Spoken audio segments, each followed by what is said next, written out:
سيئات أعمالنا من يهده الله فلا مضل له ومن يضلل فلا هادي له وأشهد أن لا إله إلا الله وحده لا شريك له وأشهد أن محمدا عبده ورسوله صلى الله عليه وعلى آله وأصحابه والتابعين لهم بإحسان إلى يوم لقائه. أما بعد عباد الله، أوصيكم ونفسي أولا بتقوى الله كما أمركم به عز قائلا: يا أيها الذين آمنوا اتقوا الله حق تقاته ولا تموتن إلا وأنتم مسلمون. وقال تعالى: يا أيها الناس اتقوا ربكم الذي خلقكم من نفس واحدة وخلق منها زوجها وبث منهما رجالا كثيرا ونساء واتقوا الله الذي تساءلون به والأرحام إن الله كان عليكم رقيبا. وقال تعالى: يا أيها الذين آمنوا اتقوا الله وقولوا قولا سديدا يصلح لكم أعمالكم ويغفر لكم ذنوبكم ومن يطع الله ورسوله فقد فاز فوزا عظيما. عباد الله، موضوع خطبتنا اليوم أول وعد بالهداية في قصة آدم عليه السلام. أول وعد بالهداية لآدم وحواء هو قوله تعالى: فإما يأتينكم مني هدى فمن تبع هدايا فلا خوف عليهم ولا هم يحزنون. هذا الوعد يأتي بعد الهبوط من الجنة وقبل أن يبدأوا في العيش على الأرض، ويشير إلى نزول إرشادات من الله لتوجيههم في حياتهم الجديدة. هو وعد إلهي من الله تعالى لآدم وحواء عليهما السلام، جاء بعد خروجهما من الجنة وهبوطهما إلى الأرض ليبدأوا رحلة الحياة بما يرافقها من تحديات. أن الله سيرسل إليهم من لدنه هدى، أي إرشادات ودلائل لطلب النجاة والخلاص. ومن تبع هذا الهدى فلن يخافوا من المستقبل ولن يشعر بالحزن على الماضي. تبشر بالرجاء في العود إلى الله بالهداية والتقرب إليه رغم الخطيئة التي وقع فيها، حيث أخرج من الجنة كما في سورة البقرة. هذه الآية جزء من قصة آدم في سورة البقرة، حيث يقول الله تعالى بعد الهبوط: فإما يأتينكم مني هدى فمن تبع هداي فلا خوف عليهم ولا هم يحزنون. هذا الوعد الإلهي يدعو الأساس لعلاقة الإنسان بربه، مؤكدا على أن الهداية متاحة لمن يطلبها ويلتزم بها. قال تعالى: فتلقى آدم من ربه كلمات فتاب عليه إنه هو التواب الرحيم. وقال تعالى: قال ربنا ظلمنا أنفسنا وإن لم تغفر لنا وترحمنا لنكونن من الخاسرين. قال: اهبطوا بعضكم لبعض عدو ولكم في الأرض مستقر ومتاع إلى حين. قال: فيها تحيون وفيها تموتون ومنها تخرجون، إلى آخر الآية. عباد الله، قلت ما سمعتم وأستغفر الله لي ولكم فاستغفروه إنه هو الغفور الرحيم.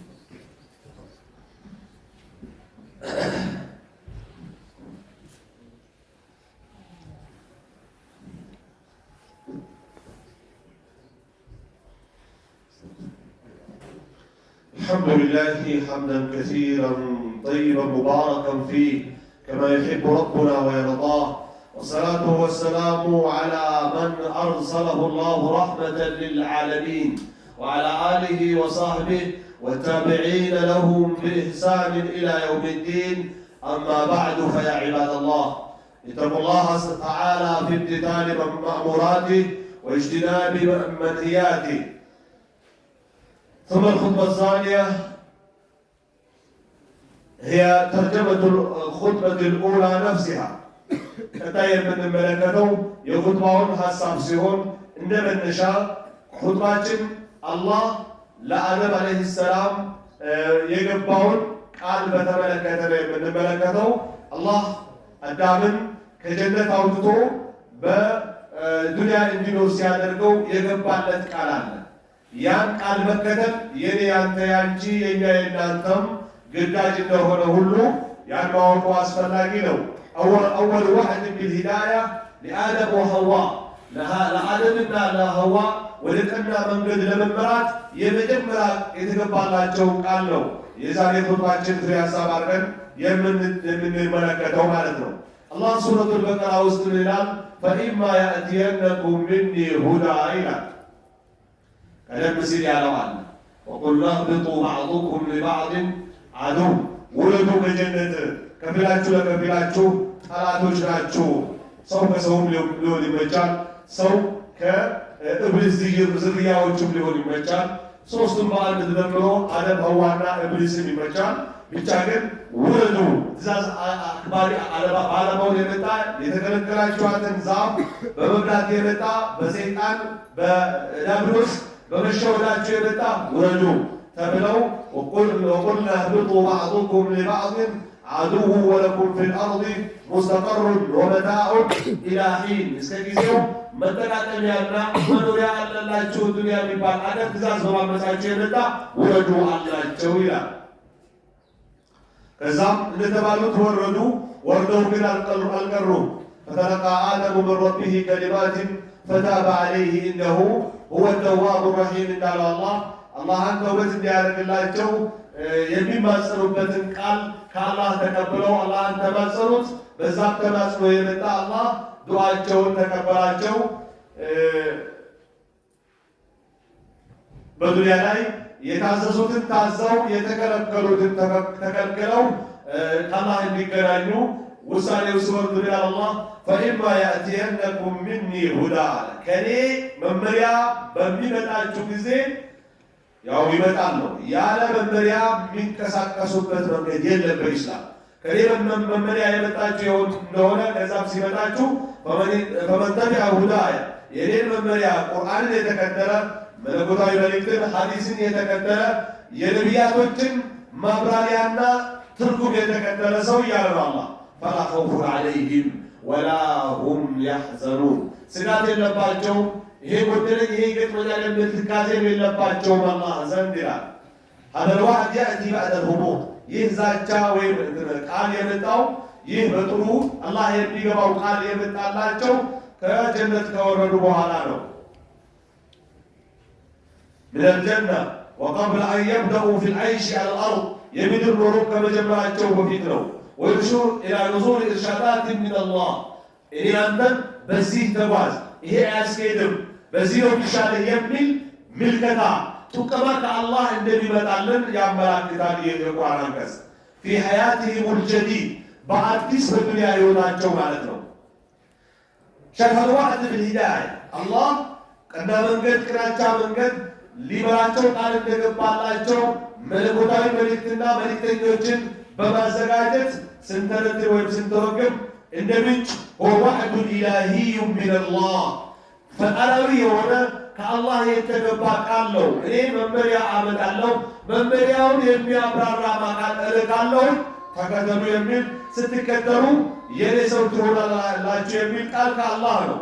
ለማን? ለአደም ወሐዋ ዐለይሂም ሰላም፣ ለአደምና ለሐዋ በሁለቱም ላይ የአላህ ውዳሴና ሰላም ላይ ይሁን እና ጊዜው መች ነው ከተባለ ጃአ ባዕደ ኹሩጅሂማ ሚነል ጀነ ወሁቡጢሂማ ኢለል አርድ፣ ከጀነት ከወጡና ወደ ምድር ከወረዱ በኋላ ነው። ለምን?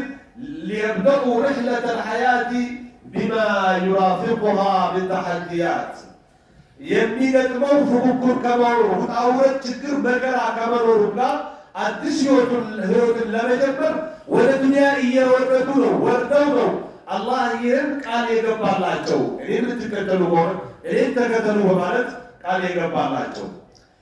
የያዘውን ፍሬ ሀሳብ ስንመለከት አላህ ሰዩርሲሉ ኢለይሂም ሚን ለዱንሁ ሁዳ አላህ ወደ ቀና መንገድ መመሪያ ከራሱ ዘንድ እንደሚያመጣ ከኔ ከአንተ ከአንቺ ከእኛ ከእናንተ ወደ አላህ መሄጃ መንገድ መፈለግም ይሁን መዋተት መድከም እንደማያስፈልግ ነው የሚያሳየው። ከማን ይመጣልሃል? ከአላህ ተከተል። ለአላህ ብለህ የሚሆነውን ተርጉመህ ጊዜያዊ ጥቅማጥቅም ለማግኘት ያልሆነ የተዛባ ትርጉም ሳትፈጥርለት እንደወረደ ተከተል የሚል መመሪያ ከአላህ እንደሚመጣልን ነው ያመላከተን ያለው ማለት ነው። አይ ኢርሻዳቱ ወደላኢሉ ሊጠለብ ነጃቲ ወልኸላስ ካልሆነ ነገር ለማምለጥ ስኬታማነት ለመፈለግ አዋጭ የሆኑ ምልከታ ጡቀማዎች ከአላህ እንደሚመጡ የሚያመላክት የሆነ የቁርአን አንቀጽ ነው። ወመን ተቢዐ ሃዘል ሁዳ ይህን ቀና መንገድ የተከተለ ፈለን የኻፉ ሚነል ሙስተቅበል ወደ ኋላ ምን ይገጥመኛል ከሞትኩ በኋላ ብሎ አይሰጋም። ወለን የሽዑረ ቢልሑዝኒ ዐለል ማዲ ጥሎት በሚሄደው አገር ትካዜ ልጆቼን፣ ምስቴን፣ ወንድም እህቶቼን፣ አባት እናቶቼን፣ አጎት አክስቶቼን ብሎ አይተክዝም። የማይተክዝበት ቀና መንገድ ነው አላህ የሚያመላክተው ነው።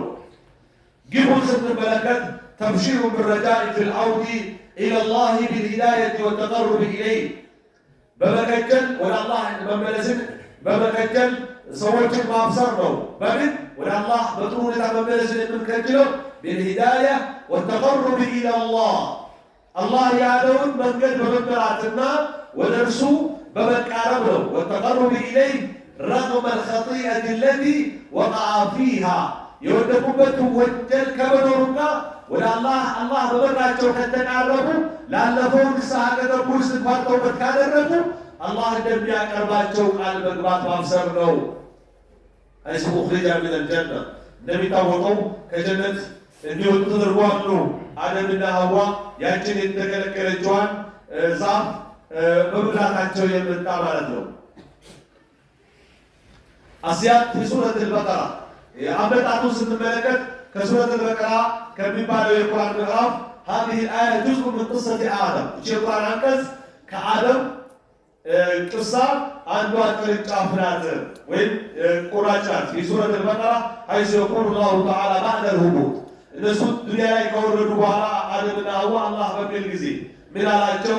ፈኢማ ያእቲየነኩም ሚኒ ሁዳ ከኔ መመሪያ የመጣችሁ እንደሆን ወመን ተቢዐ ሁዳየ የኔን መመሪያ የተከተለ ያልጨመረም ያልቀነሰ ማለት ነው። ማሻሻያ እንዳትርጉም ያልፈጠረ እንደወረደው ሰርቶ ተግብሮ የመጣ እያለ ነው አላህ ሱብሓነሁ ወተዓላ። ፈላ ኸውፉን ዐለይሂም ምን ይገጥመኛል በሚሄደው በቀጣዩ ዓለም የሚል ስጋትም የለም። ወላ ሁም ያሕዘኑን ጥዬው በሄድኩት አገር በዱንያም የሚያስተክዘኝ ነገር አለ የሚል ነገር የለባቸውም። ሀዘል ዋዕዱል ኢላሂ ይህ ነው ፈጣሪያዊ ቃል ለሰው ልጆች ማለት ነው። በአባት እናታቸው አማካኝነት የደዑል አሳሰ ለዓላቀት ልኢንሳን መሰረትን እያኖረ ነው ለሰው ልጆች ትስስር በረቤህ በጌታው ላለው ትስስር ማለት ነው። ሙአኪደን በማጠናከር ያጠናከረ ሆኖ አላ አነ ልሂዳየተ ሙታሐቱን ሊመን የጥሉቡሃ ወደ ቀና መንገድ መመራት ለፈለገው አካል የተመቻቸ ነው። አንተ አላህ እንደሚወደው ለመሄድ ከፈለግ ይኸው 30 ጁዝ ቁርአን ተቀምጦልሃል። አሊሞች በተለያየ ውጣ ውረድ ተርጉመውታል። ለማዛባት ለማሻማት የማይመች እንደወረደ ልተገብረው የሚገባ ያን ተረተህ ለመቀየር ከፈለግ አንብብ፣ አይንህ እስካየ ጆሮህ እስከሰማ ተርጉም፣ አቅልህ ጤናማ እስከሆነ ድረስ ያዛሃል፣ ይከለክልሃል። ወለዐጀቡ ኩለል ዐጀብ አልቁርአን እንደማ ተፍሀሙሁ ታሕሰብ አነከ ከአነሁ የተከለም መዐክ ቁርአንን ስትረጉሙት ስትረዱት ሌላ ሰው የፈለገ አይመስላችሁ። እኔ አንተን የፈለገ ነው የሚመስለው። በቃ የሚያነበውን ሰው እራሱን የሚያናግረው ነው የሚመስለው። ወለድ መብላት ተከልክሏል። ጠንቋይ ቤት መሄድ ተከልክሏል። በቁርአን ነው የተከለከለው። እና አራጣ መብላት እና ጉቦ እና ግድያ ቅሚያ የሚባለው መዋሸት፣ ማማት፣ ዝሙት ማድረግ ወይም መፈጸም፣ አመንዝራነት፣ አስካሪ መጠጥን መጠጣት፣ መስከር፣ ያልሆነ ነገር መስራት በሙሉ ቁርአን ውስጥ ታገኛላችሁ።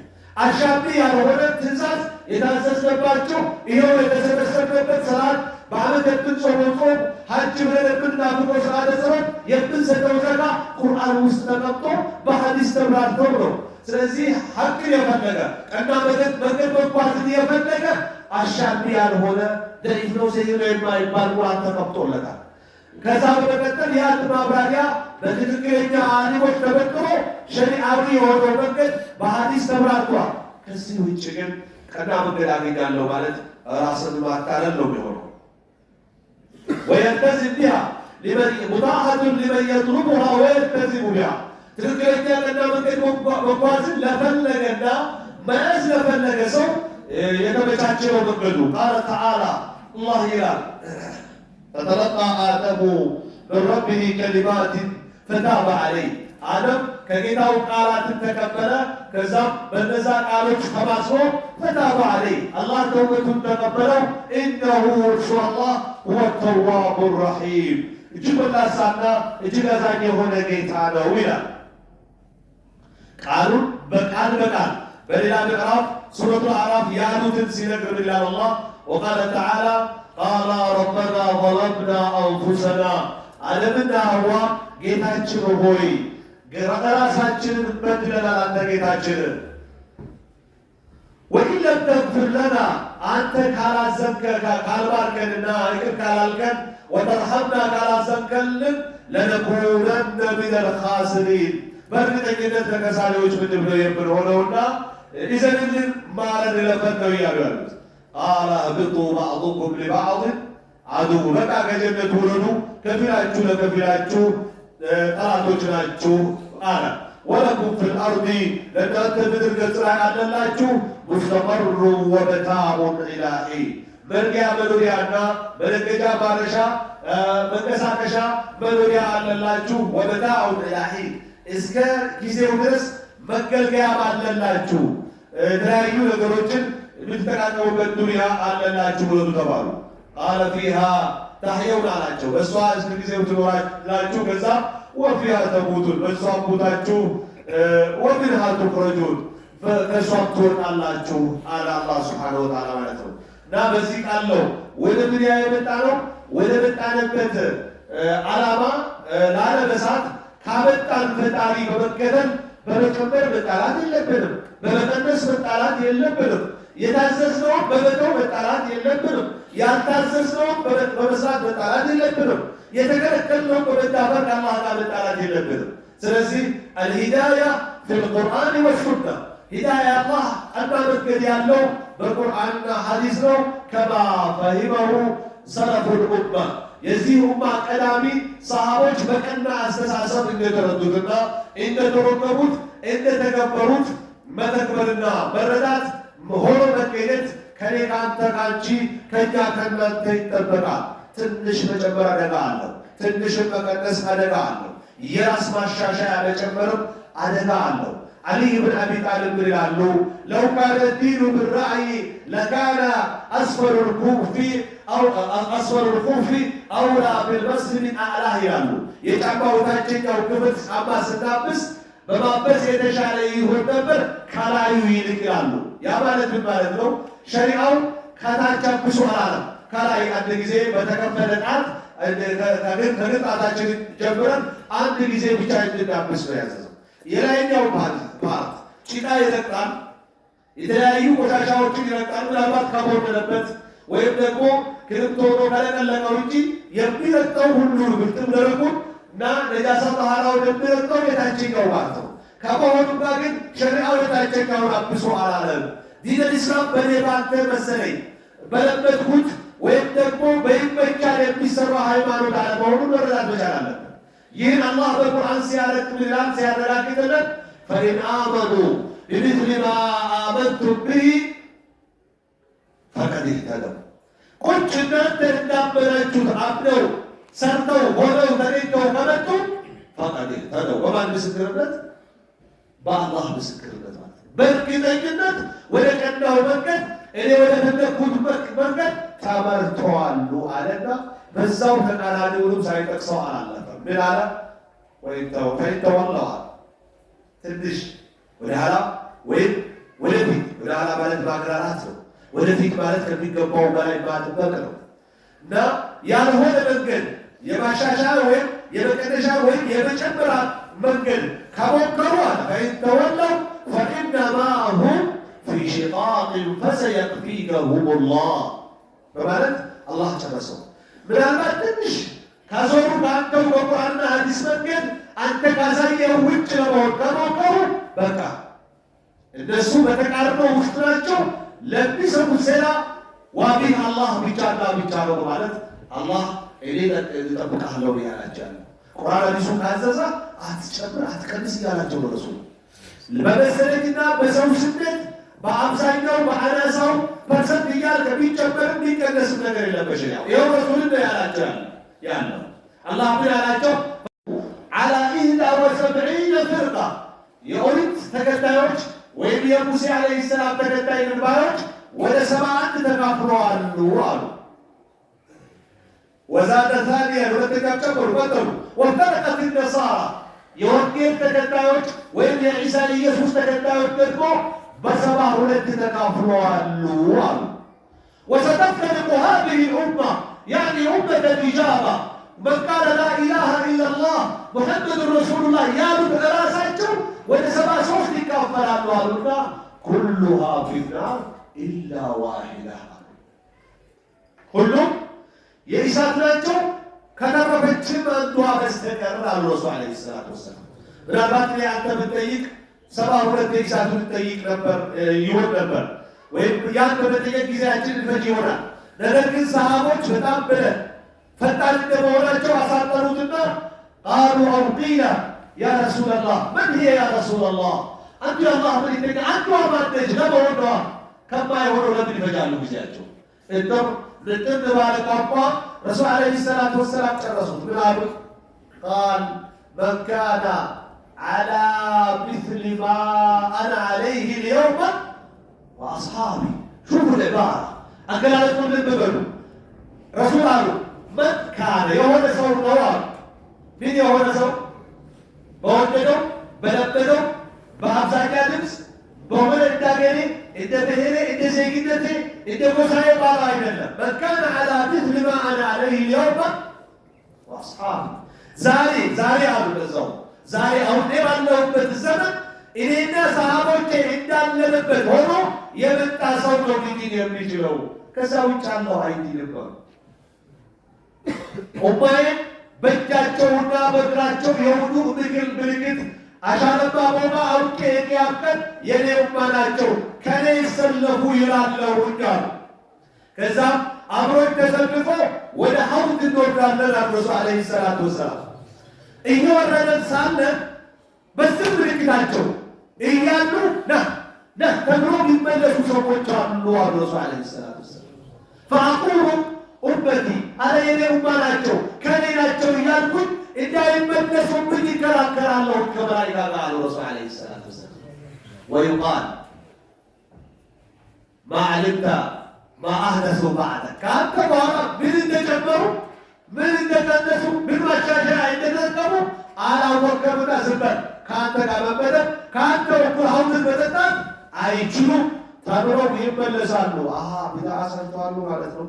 ፈአቁሉ ሱሕቃ በቃ ከኔ ራቁልኝ በቃ ውሰዷቸው እያልኩኝ እሰናበታቸዋለሁ አሉ ረሱል ዓለይሂ ሰላቱ ወሰላም።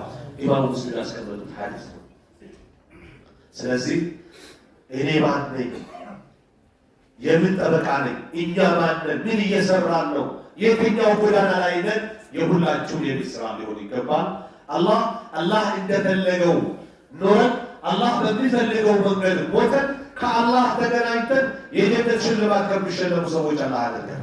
ዒባደላህ አላ ሰሉ ወሰልሙ አላ መን አመረኩም ላሁ አዘ ቃኢለን አሊማ إن الله وملائكته يصلون على النبي يا أيها الذين آمنوا صلوا عليه وسلموا تسليما اللهم صل وسلم وبارك على عبدك ونبيك محمد بن عبد الله وعلى آله وأصحابه، لا سيما العشرة المبشرين بالجنة، ومنهم الخلفاء الراشدون الأربعة أبو بكر الصديق وعمر الفاروق وعثمان ذي النورين وعلي بن أبي طالب رضي الله عنه وأرضاهم أجمعين. اللهم ارض عنا بفضلك وكرمك يا أكرم الأكرمين. اللهم وحد صفوفنا، اللهم ألف قلوبنا على سنة نبينا وكتابك المبين يا رب العالمين. اللهم اجعلنا من الذين يتبعون الكتاب والسنة ولا يزيدون فيه ولا ينقصون، ولا تجعلنا من الذين يقول فيهم نبيك محمد صلى الله عليه وسلم سهقا سهقا يا رب العالمين. اللهم اغفر للمؤمنين والمؤمنات والمسلمين والمسلمات الأحياء منهم والأموات، إنك سميع قريب مجيب الدعوات. اللهم اغفر للمؤمنين والمؤمنات والمسلمين والمسلمات الأحياء منهم والأموات. اللهم ربنا عليك توكلنا وإليك أنبنا وإليك المصير. اللهم ربنا آتنا في الدنيا حسنة وفي الآخرة حسنة وقنا عذاب النار. وآخر دعوانا أن الحمد لله رب العالمين.